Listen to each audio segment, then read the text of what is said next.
തിരിച്ചു വരുമെന്നറിയില്ല ഈ കത്തിപ്പോണ ശരീരം. അടുത്ത ജന്മത്തിൽ അനുഭവിക്കാൻ വേണ്ടി നിൽക്കരുത്. ഇപ്പൊ കയ്യിൽ കാശിൽ കടം വാങ്ങി നന്നായി നെയ്യൊക്കെ കൂട്ടി ഊണ് കഴിച്ച് സുഖമായി സമൃദ്ധമായി ജീവിക്കുന്നതാണ്. നമ്മുടെ സാധാരണ ലോകത്തെ മരണമായിട്ട് പറയുന്നു. അവിടെ മരിക്കുന്നില്ല എന്ന് പറയുന്ന മരണത്തിന്റെ അർത്ഥം അത് കുറച്ചുകൂടി ഡെപ്തിൽ പോയി. അത് നമുക്ക് സദസ്സിൽ പറയാൻ പറ്റുമോ? ഭ്രാന്താന്ന് പറയല് മാത്രല്ല, മനസ്സിലാവാതെ അവര് കൺഫ്യൂസ്ഡ് ആവും.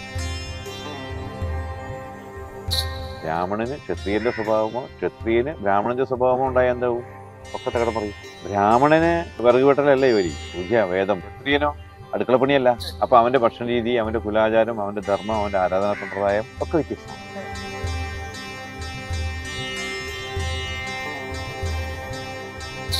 സ്വന്തം ശരീരത്തോളം പ്രിയപ്പെട്ട ഒരു വസ്തുവും ഈ ഭൂമിയിൽ. പ്രിയപ്പെട്ടത് പോയി എന്ന് പറഞ്ഞതിന് അർത്ഥം എന്താണ്? നമ്മുടെ ശരീരം പോയി എന്ന്.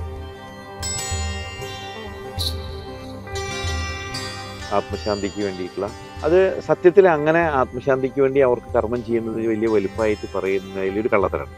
അതിൽ എനിക്ക് എന്തൊക്കെയോ ശാന്തി കിട്ടുന്നുണ്ട്.